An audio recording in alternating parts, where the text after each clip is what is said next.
Hey there, friends. Welcome to the Having a Mom Moment podcast, where we dive deep into the world of motherhood and beyond. I'm your host, Shannon Warner, and I am excited to embark on this journey with all of you. Here's the deal. This podcast is your ultimate sanctuary, your sacred space to hit pause on the chaos of mom life and reconnect with the amazing woman behind the title of mom. Yep, it's all about those precious mom moments because, let's face it, we all need a little more time for ourselves. Am I right? So what can you expect from our time together?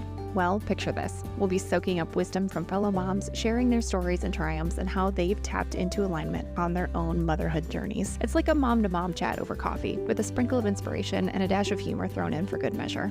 We're here to light up your soul, to remind you of your incredible power, and to celebrate the unique spark that makes you, you. Because when we take care of ourselves, we become unstoppable forces for good in the lives of those we love. So join me as we laugh, learn, and rediscover the magic of this crazy ride called motherhood together. Get ready for your weekly dose of connection and encouragement, because around here, we don't just mom. We mom with purpose and power in alignment with our true selves. Stay tuned, my friends. The adventure starts now. Hello, my friends. Welcome back to the podcast. I'm so excited you're here. If you are listening on the day that this is being released, it is election day in the US, and I will spare you. I'm not going to get political because I think we're all exhausted. So can we pause for just a moment and take a collective deep breath?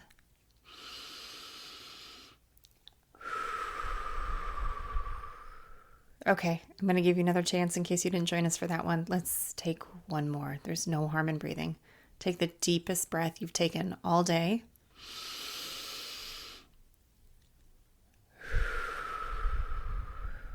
Let it all out.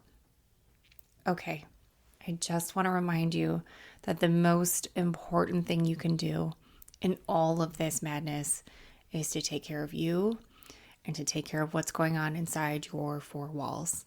Make sure that you are resting, make sure you are hydrated, make sure you've got something carved out for you this week that feels really good, even if it's a short bath or a long shower or sitting outside for a few minutes with a good book. Take some time to disconnect and be with yourself for just a little bit. We're going to get through this. Either way, we're going to get through this. Before we jump into this week's episode, I have a small favor to ask of you, my faithful listeners. I have dropped a link in the show notes to a quick survey about the podcast. It should take you just a couple of minutes just to kind of get your feedback on your experience with the podcast, who you are, and make sure that I am choosing topics and guests in the future that are really aligned with the season of life that you're in. If you would be so kind as to fill that out for me, you will be entered into a drawing for a $20 Amazon gift card because the holidays are coming and I know we could all use a few extra bucks. Again, that link is in the show notes, and that survey will be up until mid-November. So as long as you submit your response by November 15th, you will be entered in the drawing for the $20 Amazon gift card. Thank you so much for your help with this. I'm so excited to learn more about you, my listeners.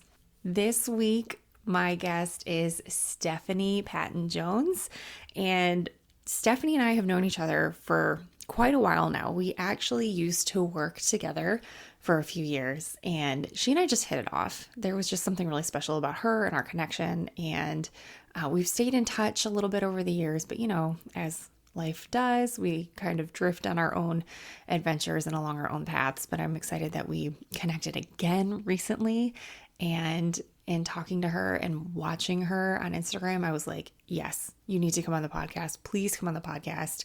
And it felt like an aligned yes for her. So she is here with us today. As a contemporary artist specializing in landscape paintings, Stephanie Patton Jones is passionate about capturing the beauty and essence of the natural world. Her artistic journey began with a deep appreciation for the outdoors and a desire to share its magnificence with others. She believes a painting should capture a moment in time of your favorite place with your favorite people. She has long been inspired by the beauty of the coastal South and Appalachian and Rocky Mountains. Through her work, she aims to transport the viewer to different places, evoking a sense of wonder and appreciation for our natural surroundings, allowing them to cherish the beauty of nature within their own homes. I recently got my hands on my first Stephanie Patton Jones piece, and I love it. It feels like such an exhale every time I look at it, and I'm so excited to share her with all of you. Here is my friend, Stephanie. Hi, Stephanie. Thank you so much for being here. I am so excited to have you on the podcast.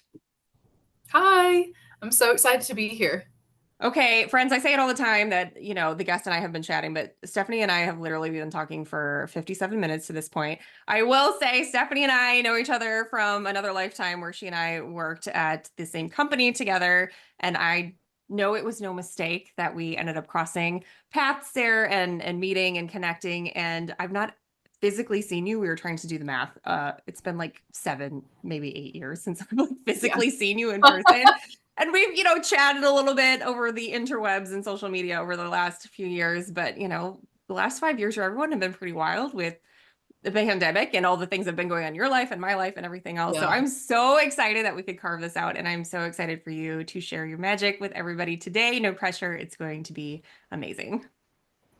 thank you. I can't wait.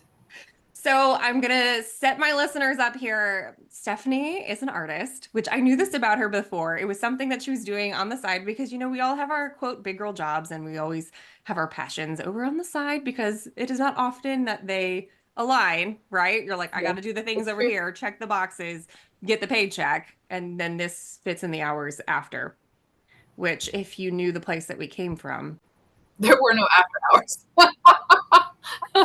right? Oh, Yeah. Oh my gosh. I remember coming to your apartment for the first time though and seeing your setup and I was like, shit, this girl is serious. Like this girl is serious with your easel and all. Is it an easel? Is that the proper name for it? I feel yeah. like an asshole. My dad actually built the one that's behind me. It's beautiful. Yeah. So It was my Stephanie birthday present. is so pretty. Stephanie has her easel set up behind her. I can see 3 pieces of art, and the one in particular looks like it's beautiful. It's absolutely beautiful. I have a piece from Stephanie coming. I think it's going to come today. I'm so excited. So, all right. Before I get ahead of myself, can you please just tell our listeners a little bit about yourself and what kind of magic you're putting out into the world?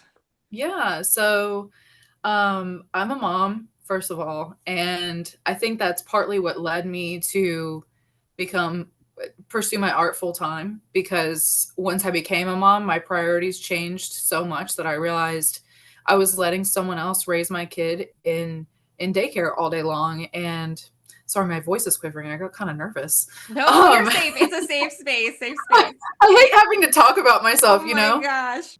So I've painted for probably upwards of 20 something years. And it's, I've sold a painting here and there, but it was never really something that I felt I could do full time. And when my husband was deployed, I started painting again after like a 4 year hiatus. My daughter just turned 4 years old. So you can kind of see the timeline of where I stopped. And yeah, I picked up a paintbrush again and I started my first painting that I painted was the ocean. I painted waves and it was just I paint in oil, so if anyone is familiar with oils, they take weeks and weeks to dry. You usually have like multiple sessions, and this particular painting I painted in a matter of 2 hours, and it just flowed out of me, and it was like it was just waiting to come out for years, and the spark hit me again, and I started painting every day, and I talked to my husband about it, and I said, look, this is something I need to pursue. Like I don't want someone else to raise my kid. Like, we have maybe 1 or 2 hours a night together and it's just not how I want her childhood to be. And so he was really supportive. I mean, we got off the phone and he sent me money to go buy an expensive printer so I could make art prints, and the rest is history. I mean, I started an Instagram in January and I had people messaging me. I didn't even have a website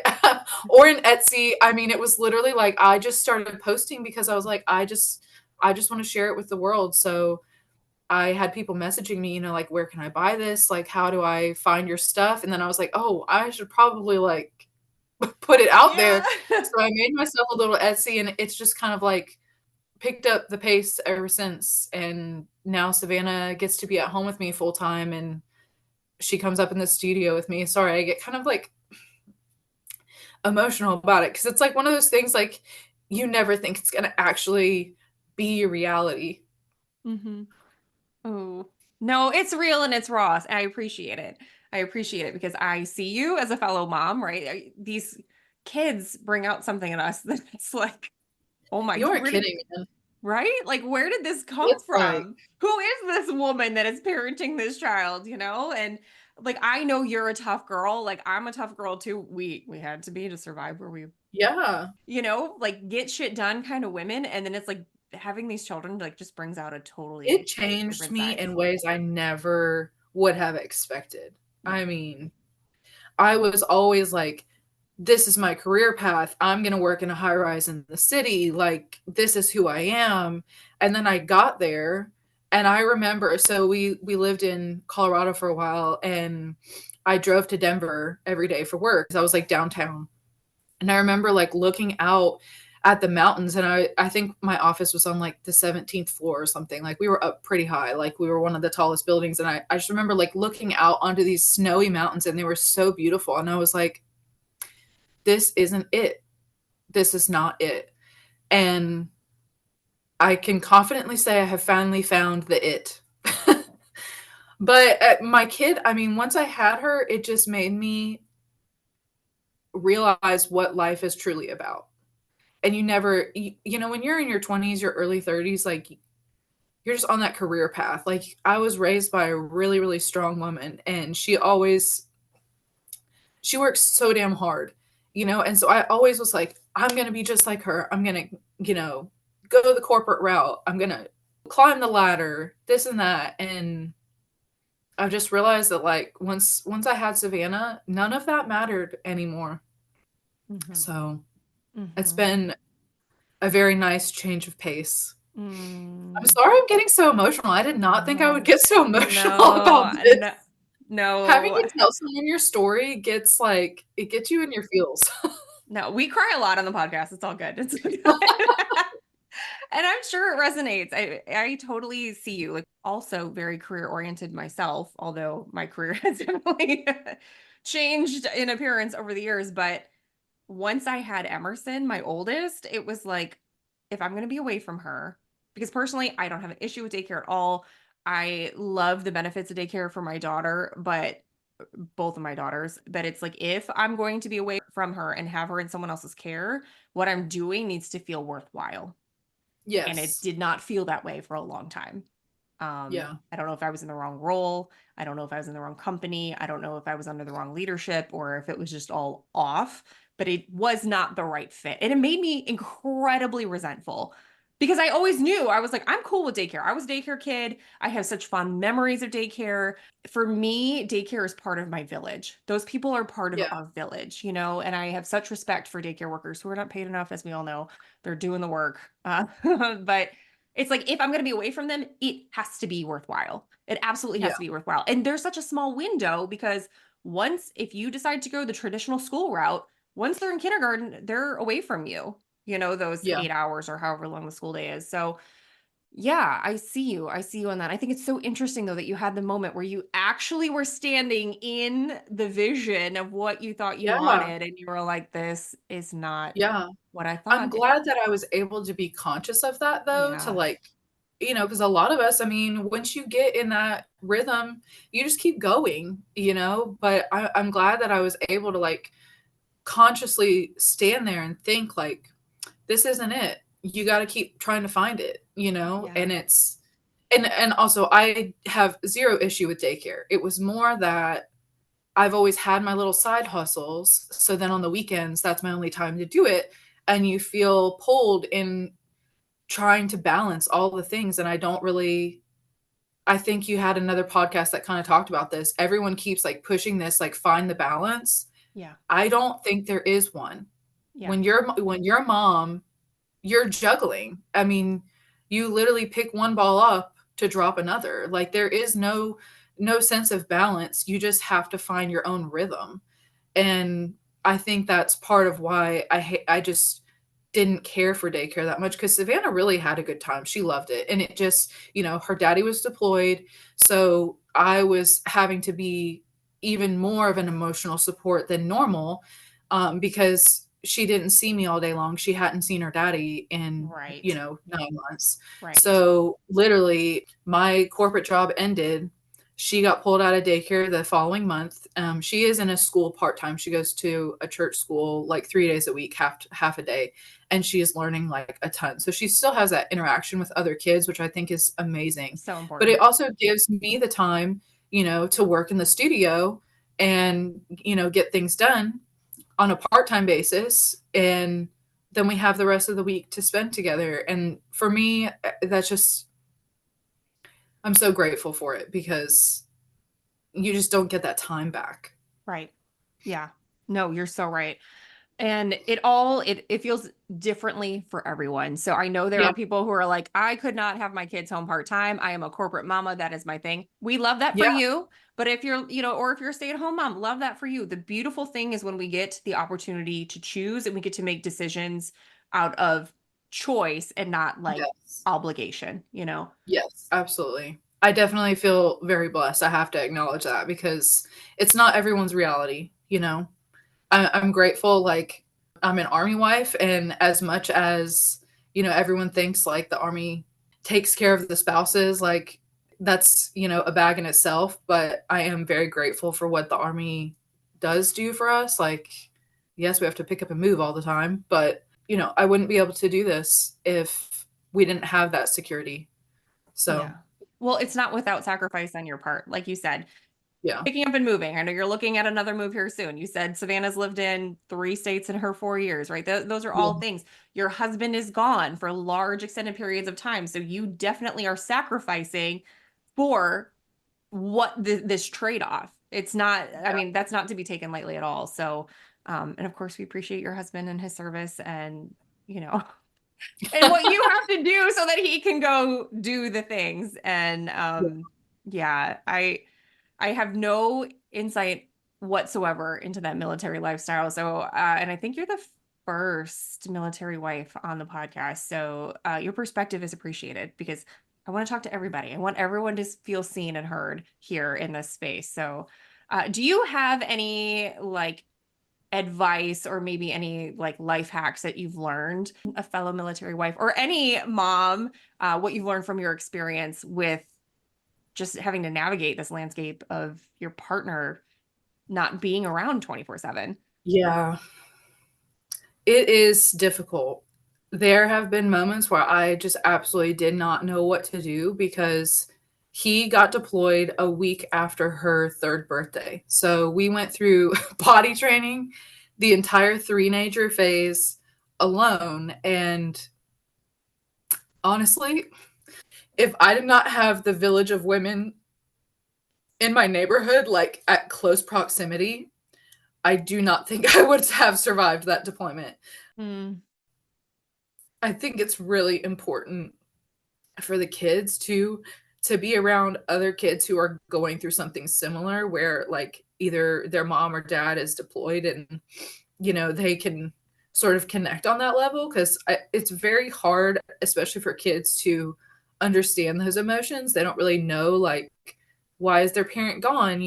And this is only speaking from a deployment perspective. It's there's so many kids that are in that situation for other reasons. But I read Savannah a lot of books where she could connect to the characters that their mom or dad was deployed. And I think that helped her understand a lot where that her dad was going to come home. And it was, he was just on the other side of the world. There was one book in particular that we read it pretty much every night. It's called Night Catch. It's about this little boy and his daddy is deployed. They send the star back and forth to each other. We would read this story and then we would blow a star to dad. I think that helped her a lot, like to understand on her level. I mean, I searched and searched and searched to try and find ways to like bring that down to her level because obviously as an adult, you understand what's going on. But Right. from a 3-year-old's perspective, they need like tangible things that they can understand what they're going through. And something that I wish that I had done that I've seen other people do, and like retrospectively, I'm like, that would have really helped. I've seen people make paper chains for like each day or each week that their mom or dad is deployed. And, each week the kid gets to rip off one of the rings. Oh, And yeah. so I think it's like a very tangible, like, they see the chain getting shorter and they realize that daddy's coming home soon. And I really wish I had done something like that with her where she really could understand Yeah. a little bit better. But I mean, yeah, I will say the last year of my life has been probably the hardest. And I've been through some really traumatic experiences, but raising a 3-year-old that's extremely sassy by yourself is not for the faint of heart. Oh my gosh. I know some of your story. You've shared with me in the past Yeah. some of the things that you've been through, and you are not lying when you say you've been through some shit. Like you have been through some traumatic stuff. Yeah. So I can't imagine the weight of that. And it's different. I think I'm projecting here, so listeners, feel free to correct me. But as a single parent, like if the other person is not in the picture at all, you're like, okay, I just got to do it. This is what it is. This is how life is going to be, and that's how we're going to move. Yeah. But this is kind of that, like, this is how it is for now. This is how we need to get through the next Mhm. 9 months. But then he's going to come back and we're going to have to shift things a little bit. I can't imagine like how challenging that is for all of you to move Yeah. through that. I mean, it's like, a huge pendulum swing. Yeah. You like can't ever really find like the center because you swing from one extreme to the other. Like dad's gone and then all of a sudden he's home. I mean, we struggled when he first came home too. I mean, I was kind of telling you earlier when we were just chatting, like when he first came back, she used us against each other. Like she was kind of like testing the waters, like, oh, are you gonna back mom up? Or like, she would ask me for a cookie and I would tell her no, and she would go to her dad, and her dad, he Yeah.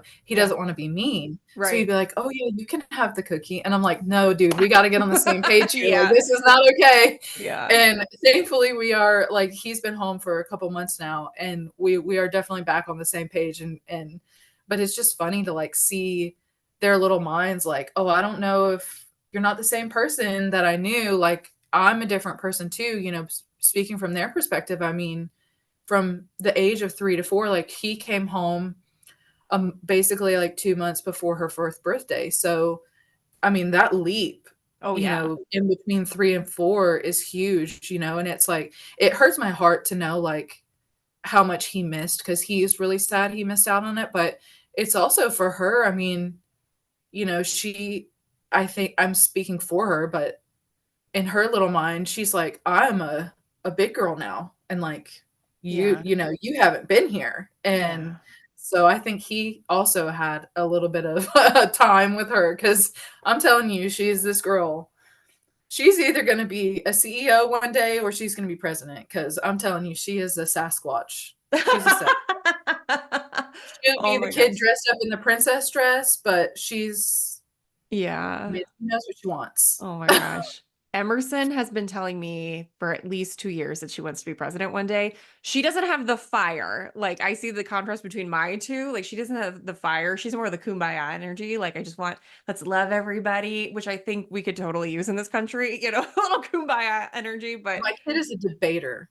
maybe they make a good team. Maybe they would, Man, yeah, the two of them would president be and vice nice. president. Yeah, right. I know. Oh my gosh. I'm telling you, this kid, if I tell her that the sky is blue, she's going to tell me, no, it's pink and purple. Which, sometimes it is pink and purple, mom. So, Yeah, but I yeah. mean, it's Yeah. literally an argument about everything. Like, Doesn't it why make you why do wonder? I need to wear underwear? I don't need to wear underwear because. And she'll go down this whole list. And I'm like, where do you get this from? Because I am not that argumentative. It's definitely her dad. He really would be an incredible lawyer if he ever decided to go down that path. That's definitely not from me. I'm like a very easygoing, okay, if Okay. that's what you say. So our personalities being so different has also been hard to navigate alone because I don't have that buffer of like, go talk to your dad because he'll argue with you. I'm like, Yeah. I have to just sit there and be like, okay, all Right. right, and why do you feel that way? And like I have to remind myself, like, take a deep breath. For any other mom that has like issues with like sensory overload like I do, like I get very like testy when I am at my limit. I get Yes. kind of bitchy, I see and I you. feel terrible about that. But I've been trying to like journal and like get it out, and I have to take a deep breath a lot with her. I'm sure all kids are challenging, but I have had people tell me that she takes the cake. Oh, at least Which you're honestly, like, validated. yes, as much as like it kind of hurts to hear that as a parent, like at least you're validated in knowing that like your kid is a little bit extra. Right, But right. I You're will say, like, she comes up in the studio with me and she will help me paint. And she paints a lot of the paintings that like you see on my website and stuff, she has helped me with. I love Um, that. and when she gets in her flow, she is like the most zen little kid. Like I think, that deployment brought both of us something that we could like connect on. And so we started painting together while he was gone. I can't look at you because I'm gonna cry. I was like, I'm already Um, tearing up. so when he was gone, I mean, that was like my outlet. And I think it kind of became hers too. And now it's like something that we do together. And it's it's so beautiful. Like she's like my little critic. She comes up when I like finish a painting or like I'm in the middle of it. Like there's no one that's gonna tell you like it is like a toddler I will. And know. she comes up and she's like, I think it needs a little bit of purple. I think it needs a little bit of pink. I'm like, oh, okay. Oh my gosh. Like she's a tough critic. And the painting that actually, I think I was telling you this story earlier, so I'll kind of backtrack and like go back through it.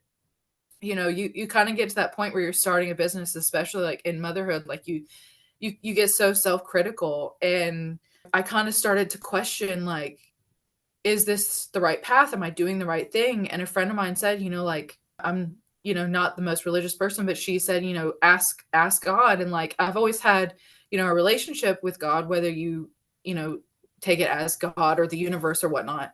She was like, just tell him, if this is what I'm meant to do, then let me know. And like the next day we were leaving for a trip to Chicago, and we're in the car, my phone is on loud, and all of a sudden you hear my phone go off, and it's like the cha-ching from my website. And my husband and I look at each other and I'm like, oh my god, who bought something? What was it? And I'm like frantically pulling up my phone, like waiting for it to load because we're driving. Like we're in like a dead zone. And I realized that like one of the most expensive paintings on my website sold. And he and I just like looked at each other and just kind of got like teary-eyed, because it was that moment that like I proved to myself and to him that like we're doing the right thing by him encouraging me. He's always encouraged me to paint. He's always been like, why did you stop painting? Like, so I think that was kind of our moment together of like, hey, we can do this. And and Savannah gets to be a huge part of it. And like I've been thinking lately, like my mom always told me I could do whatever I wanted to do, but I hope she doesn't get offended by this. There was a lot of dreams that she left on the table to raise me. And I feel like I'm taking it one step further in that generational, like, trauma or whatever you want to call it, of like survival, where now I get to teach my daughter, like, you really can do whatever you want to do. Now we're both crying. Yeah. Because she's seeing it happen. Yeah. Yeah. Yeah. I have so much I want to say. I think being a mother of girls, especially, like just it's different. It's different because we can tell girls that they can do whatever they want, right? And my mom did the same thing. My mom owned her own business for a long time and, had a dream and went after the dream and whatever. But it's like somewhere along the way, we stopped believing in ourselves. Even if we Yes, have our mothers like absolutely. propping us up, because I know for my example, I feel like my mom would have supported anything that I felt confident or passionate in. And my dad, I've talked about my dad a million times here, who I love very, very much still, and I miss him so dearly. But he was like the voice of reason because he was trying to keep Yeah. me safe, and I will never forget. I was like 16 or 17 years old, we used to have to take these, I don't know if you did it in high school, the career assessments where you would like Yeah, go through we had these to do that little, too. yeah, the practical tests. And it was like, I'm like, I know I'm in the engineering section. Like, let me just click out because I can't, like the folded bot. Like, if you fold this figure along the perforated lines, what will it look like? I'm like, I don't know. Just leave me alone. Leave me out of this section. But I was a dancer. I was not the best dancer, but I had such a passion for the art. I mean, I go to my daughter's recitals and I cry. I mean, anyone's kid, I'm crying over them dancing because it still just moves me. Um, all this to say, my dad was like, "What do you want to do? What do you want to do?" And I was like, "I think I want to be a choreographer." And he told me, we were standing in the kitchen of his condo and he said, "Let's not get hobbies confused with career choices." And it crushed me. Like it broke Oh, me. Whew. But I know he was just trying to keep me safe, right? He didn't want me yeah. to end up living on the street because he did not see the arts Most people equating, don't. I yeah, mean, equating to any you kind have of, to break not yeah, only your own fears, but societal yeah, norms, yeah, because if you were, I mean, I think you're a 90s or 80s kid too. Like, yeah, if you grew up in that era, you were told, do not do anything in the arts because you will never survive. You will be a starving artist. yep, yeah, And, so you're told that. You hear that not just from your parents, from society. And it's like 100%. you have to not only break through that barrier, but it's like multiple other barriers to really bring your passions to light. Yeah. Yeah, you're so right. So it's just, yeah, what happens? What happens along the way? And my friend Wendy Harrop, who has the Say Yes to Yourself podcast, I was just listening to one of her episodes, and she is in her 50s and had tried for a long time to have a daughter and adopted a little girl from China who is 10, which I think is interesting because you consider what life this child may have had they never left China. Right. And she always brags about what a unicorn this child is and how magical she is. And she said it's interesting the contrast because I have women in their 50s who are at some transitional life point. Maybe their children have left the nest, or they're like, I don't really want to work in corporate anymore. I've had this job for 30 years. What do I do? And they feel lost. And I have to encourage, this is Wendy speaking, I have to encourage them to go, okay, what did you love as a child, right? Like, let's go back. What really lights you up? What do you remember loving and feeling so alive doing when you were younger?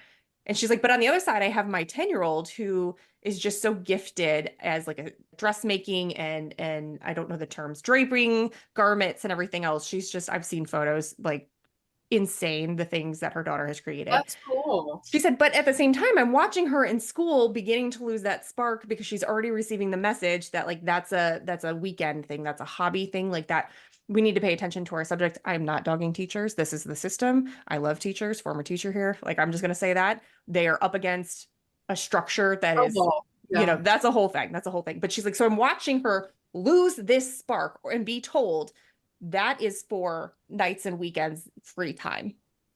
She's like, so I'm watching this.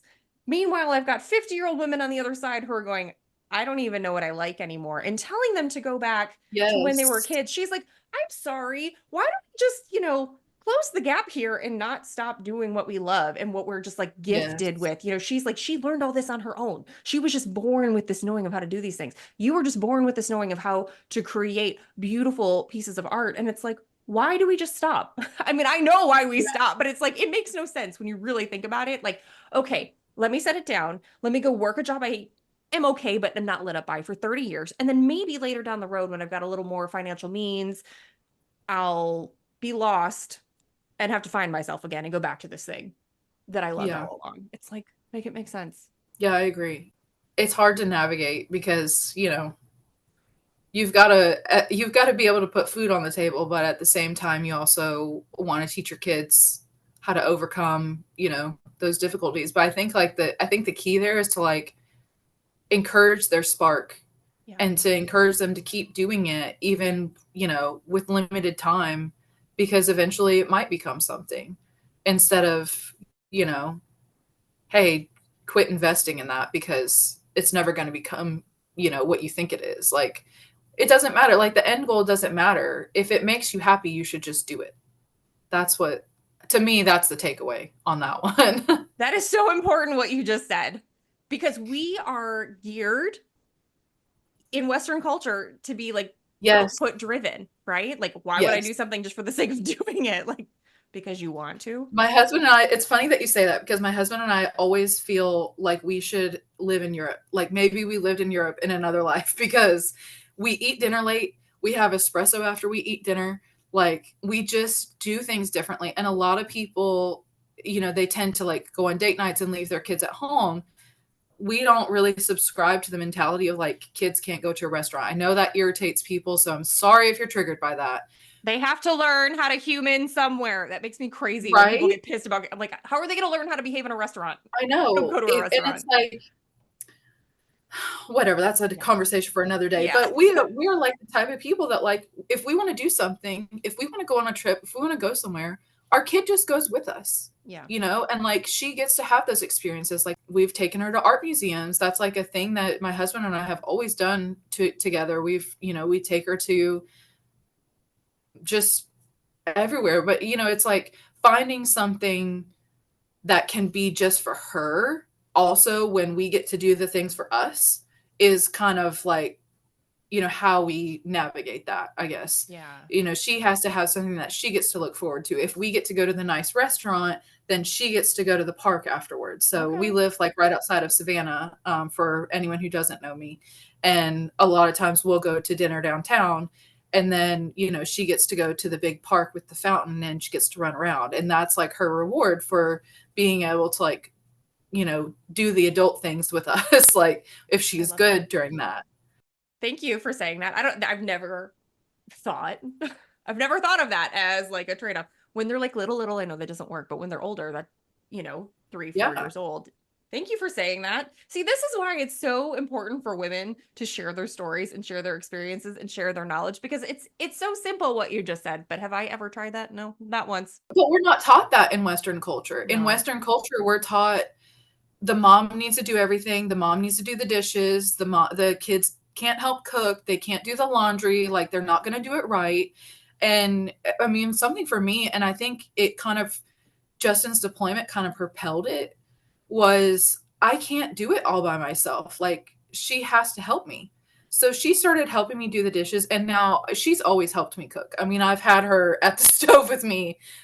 People might like get upset with me for this, but she's helped me cook dinner since she was able to walk. I mean, she's always been at the stove with me learning how to do stuff like that, and she loves it. She loves to be involved.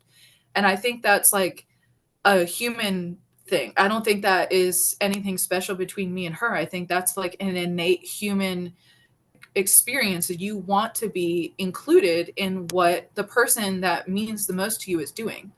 And our moms, I mean, no offense to dads, like they obviously have a huge role in our kids' lives, but your kid is always connected to you at the cellular level. So of course they're going to want to do everything that mom wants to do. So when he was gone, I just started letting her, like she wanted to clean the floor. I gave her a rag and some spray and showed her how to do it. Obviously it's going to be at a toddler level. Yeah. And you might have to go back and redo it, but she thinks that she's helping. And I feel like that's kind of like an Eastern culture thing. Like I'm very like clearly not subscribed to like what we do in our world and the way we live. The way we do world over here. She just, she gets to do everything that I do. I mean, yes, I get aggravated with her and I have to remind myself like she's only 3 years old or she's only 4 years old. And, she can't do everything the way that I would want her to do it. And she might break a dish every now and again trying to help me put it in the dishwasher. But it gives her such a sense of pride to be able to help. I think just in general, moms take it upon themselves to do everything for everyone.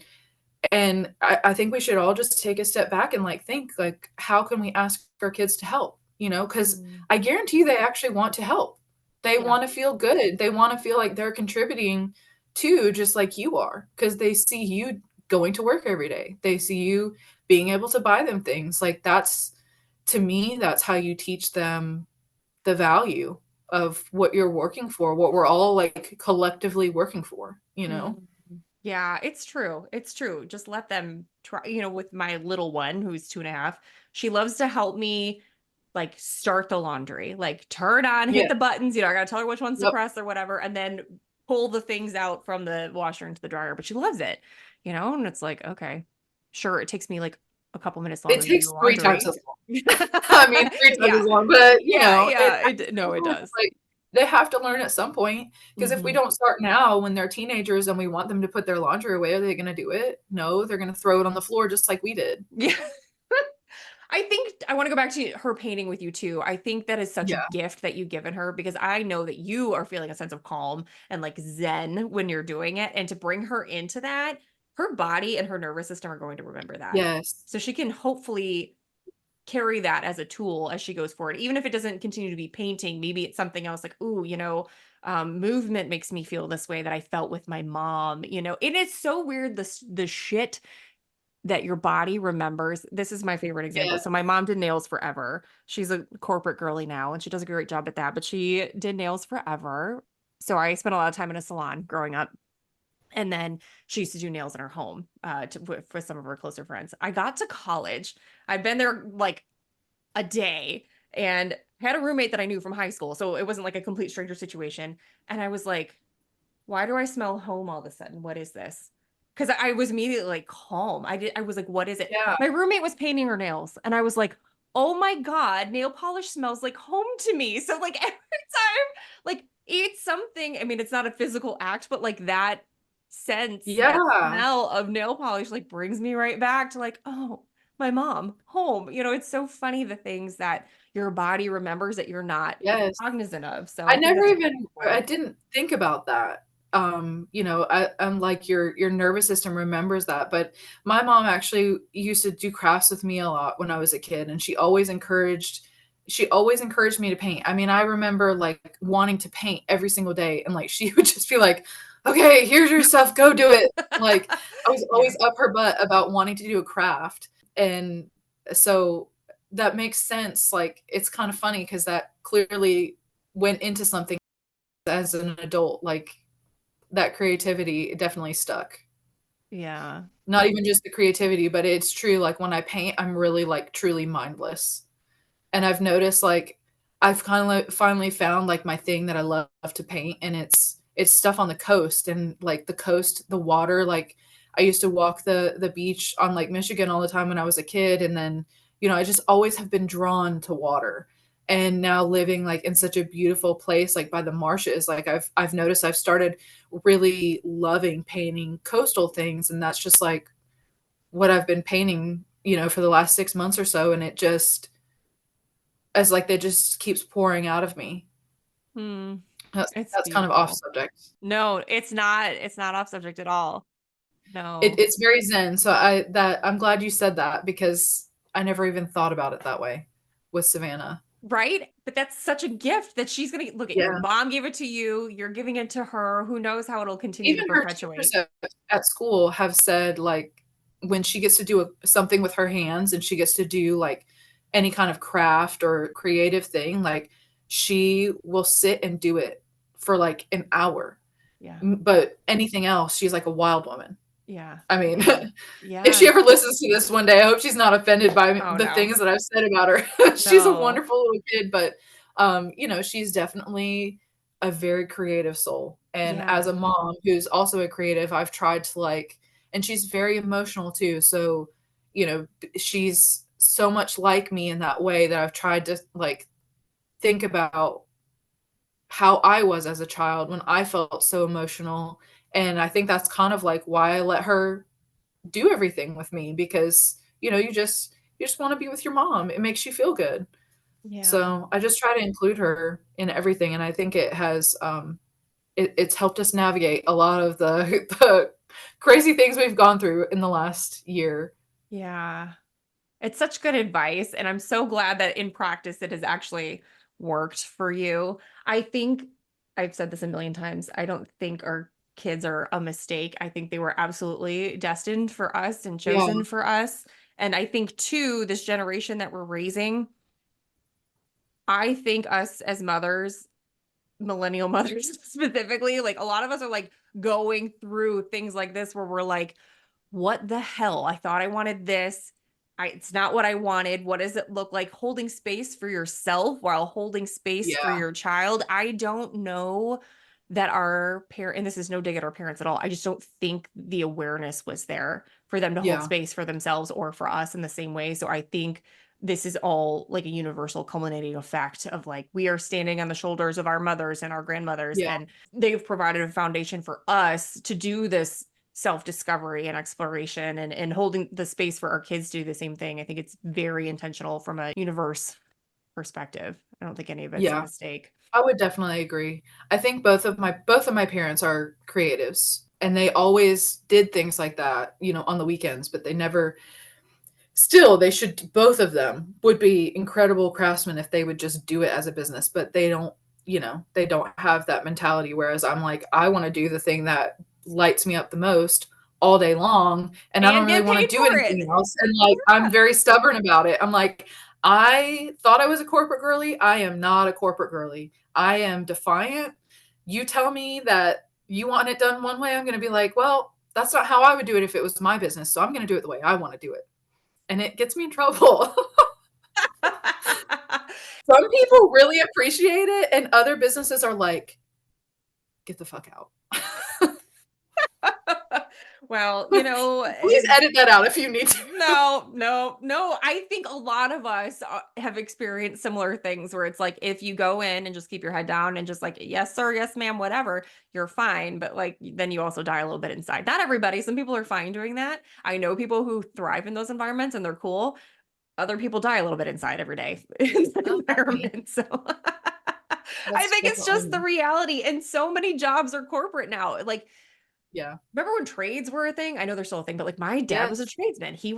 Yeah. His dad worked in the freaking Same. steel mill. And then my dad did for a while. And then he worked in the trades and he did HVAC forever for the power company. And that was a good job, but it was a trade. And then like this corporate life was its own thing. Now everything feels like it's corporate. Everything feels Yes. like it's corporate. And it's a different animal. And I like to be able to look at it from the outside and be like, why is everything this Yeah. way? It's so sad that our society like doesn't encourage that in young people anymore, because not all of us are set up to like sit at a desk all day. So, Right. like, I'd argue that most of us are not actually. yeah, we're probably with like our generation of kids, we'll probably see like a resurgence of that. Honestly, I think we will, because for one, it's in high demand now. And I think people are realizing like, oh, I went the corporate route and now I don't know how to do jack shit around my house when something breaks. Yeah, yeah, And, who you going to call? yeah. The person, the handyman, I know. that knows how to do everything. I know. And there's only one in the entire town. Right. I know. I know. It's hard. My husband is amazing at a lot of things. He's handy enough. I mean, like he'll figure it out if he can YouTube it, he'll figure it out. But like he's not going to fix our furnace if it breaks, right? Like he's like my dad was Mr. Fix It. Like he was like, I got Same, it. mine I'm is done. too. Yeah, I'll bring my big tool bag over and I'll get it figured out. And yeah, that's just not the case anymore. We're just not raised. Yeah. Also, why didn't they force us to be like, let's get the screwdriver, let's look at it together, let's figure it out. Like, come on, The girls, like same let's reason they go. didn't teach us taxes in school. That would have been really helpful, The especially as a anxiety. small Oh my business God. owner. Yeah. Oh, girl. Something about taxes is a different animal. And I literally said this in a workshop that I hosted earlier this year. I was like, well, I don't know how to do taxes. I guess I should throw my whole dream of entrepreneurship out the window because I'll never be able to figure that out. So let me just go back to a job that is soul sucking, right? Like the fear Yes. holds us back from so much. But you and I both know that we could make a phone call to a local tax person, because not all accountants are tax. I don't, whatever. I'm so Yeah. sorry. Someone is probably like cringing listening to this, but like we know we can make a phone call and somebody could just be like, oh, yeah. Do this and this. I got you. Don't worry about it. Right. Yep. But we get caught up in our own shit of like, ooh, that seems hard. I'm going to stay over here Yeah. where it feels safe, quote, safe. Yeah. I don't Oh, know. I do think that just brought something up for me. I have always been the type of person that would never ask for help. Yeah. I would never ask for help. And then I became a mom, and I was so stubborn that I was like, I'm not going to ask for help. I won't even ask my husband for help. I've struggled to even ask him to like help me do the dishes. But then I get resentful and pissy with him because he doesn't do the dishes. But how does Yeah. he know if I don't ask him? Yeah. So that's one thing I think that as mothers, we need to be better about asking for help. Ooh. Find your village, help your village, be there and force them, like come over to their house and don't give them an option. Just start cleaning up. Yeah. On my street, there's just a ton of like military families, and a lot of them were deployed at the same time, or like some were coming back as others were leaving. And, all the moms just got super, super close. And I know that it's not like this for everyone. I had to really seek that out and put myself out of my comfort zone. And I think that's another thing as a mom, like, don't be afraid to just start a conversation with somebody and say, hey, like, I don't know anyone here, like, do you want to have a play date and like meet up and see if you have a connection? Because that's how this all started. I saw a little girl riding her bike outside and was like, hey, she looks like she's the same age as my daughter, you want to have Yeah. them play, like, I feel like it's easier to meet friends as an adult than like once you have kids than it was like in my Yeah. early 30s. Yeah, I agree. But a friend in this group, she had just had a baby, and I didn't even realize what I had done at the time, but she just was so grateful. Like I went over, she was making dinner, and I just started like cleaning up her house. It was like, I just did it. I didn't ask if it was okay. I just did it. And she said, you know what? That's like the most helpful thing that anyone's ever done. You didn't ask to hold the baby. You just came over and started helping me. And I think like we should be more conscious to do that for people. We always ask the question like, how can I help? But for those of us who are not going to ask for help, we're just going to tell you we're okay. Right. And like, I think we should not accept we're okay as an answer. Like, no, what can I do? Like, let me come over. What can I do? Can I Yeah. cook you dinner? Do you want to come Yeah. over, and do you want to send your kid over so you can like watch a movie by yourself without being touched or asked mommy 1,000 times? I've learned to be very conscious of that, because when Justin was deployed, they were my family, Yeah. I think especially being military. I yeah. mean, your family is far away. So, Right, right. I think it's so important regardless of what your situation, especially in yours. But I think what you said is important for everybody. And I think a lot of the times we think, oh, we've gotten through the newborn stage, like we should be okay now because people want to help when there's a new baby, and it's like I was hesitant to let people in because I felt like I had to clean my house.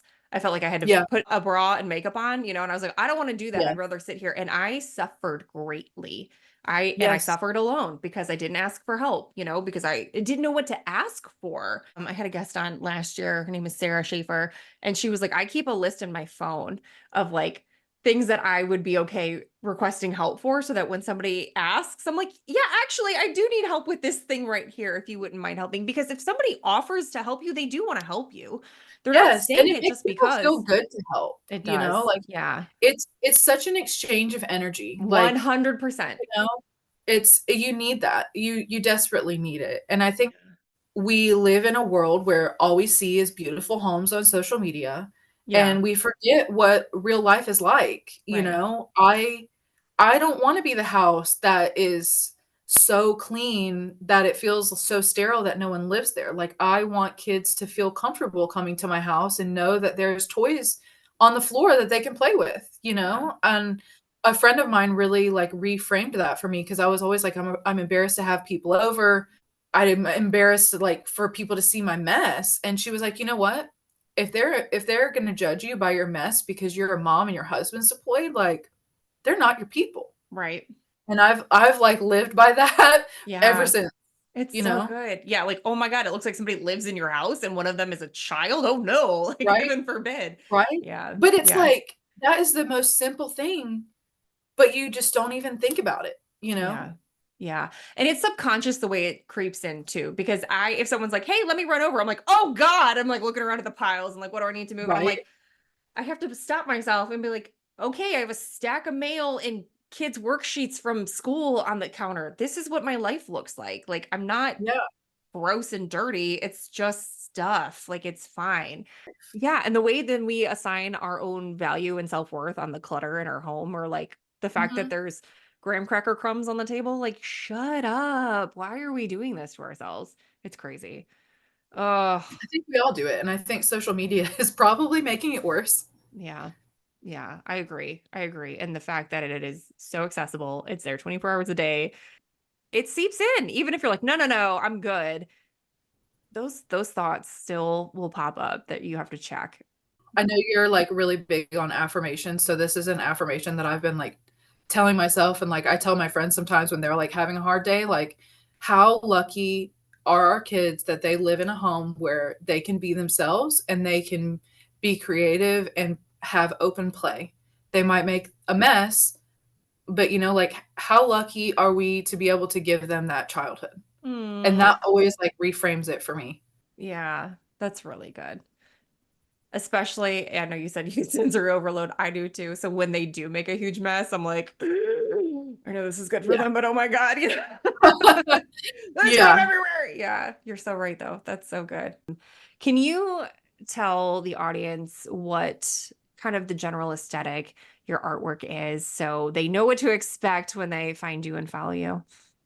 Yeah, I do a lot of coastal inspired work. I'm working on an oyster series. If there's any foodie people out there, I love my oysters.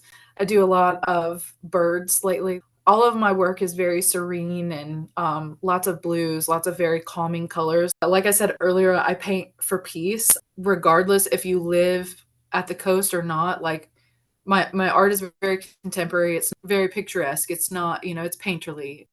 I try to capture a moment of a lot of us go to the beach for like family vacations, and I started realizing like what I wanted to paint were my favorite memories with Savannah, and a lot of those have been around the coast. We get oysters a lot when we go out because we live by the coast, and that's like one of Justin and I's favorite things. So there's like all these things that are inspiring it, but I think like what people could really connect with is those favorite places and moments that you've had with like the people you love. Like that's what I try to capture. And I just want to say, staring at the piece behind you, that looks like a Oh, big mama jamma. I can't tell how it big it is. It's is. about as big as me. It's big, but it feels like an exhale. It feels like you Yes. get to your favorite place and you're like, oh, it's beautiful. So yeah, Thank I you. mean, I know what your stuff looks like and I love it so much. And also a water girly, so it like really resonates because the water does that for me. But yeah, so Yeah. please tell everyone where they can find you and follow you. Yeah. So Instagram, I'm on Instagram and TikTok, and Pinterest also, I think, as SP Jones Studio. There's two S's in there. And then my website is also spjonesstudio.com. Magical stuff. I'm so excited for you. I'm so Thank excited to you. watch and see where this goes. And I know you're just going to do amazing things. And I am so glad we reconnected in this way Yes. because this I'm was so so glad to be a magical. part of your podcast. Honestly, I've been watching you since you started this, and I just remember thinking when you first started the podcast that I was like just so proud of you. I'm like, yes, she finally like did it. And I know like from a perspective of putting something that's so close to your heart out there, it's hard. It's hard because you don't know if other people are going to connect with it, but I am I'm like just so excited to be a part of your podcast because I followed you from your very first one. Thank you. Oh, I'm so that means a You lot. Thank you. probably That didn't warms even my know heart. because I probably I never said didn't that. know. I didn't know. So thank you. I know it's so interesting and it means a lot. Thank you for saying that. And I came to the place where I was just like, it means a lot to me. I'm going to put it out there. Who it's meant to find, it'll find. If they listen once and it means a lot, but they never listen again, but that was powerful for them, amazing. And if they don't like it, they don't have to come back. That's fine. And Yeah. that's how I'm just like, I'm here. This is what it is. And I think more women need to take up space through whatever medium, but in the same way of like, here I am, I'm unapologetic about it, and I'm just gonna do it. And if you like it, great. Yeah.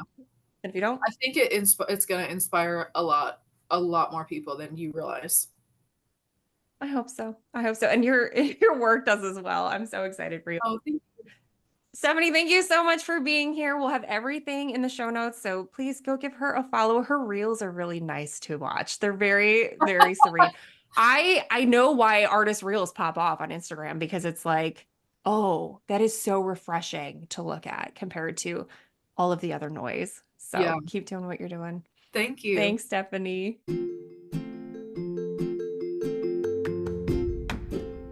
That's a wrap on another episode of the Having a Mom Moment podcast. Thank you so much for tuning in and for sharing this space with us today. Before you go, don't forget to check out the show notes for any links or resources mentioned in today's episode. And hey, while you're at it, why not give me a follow on Instagram and Facebook at Having a Mom Moment. You can also visit havingamaMoment.com for even more mom-inspired resources. If you've enjoyed today's conversation as much as I have, please be sure to hit that subscribe button so you never miss out on future episodes. And it would mean so much if you leave us a glowing 5-star review on your favorite podcast platform. Until next time, remember to embrace those mom moments, find alignment in your journey, and always honor the incredible woman you are. Take care, friends, and we'll see you on the next episode.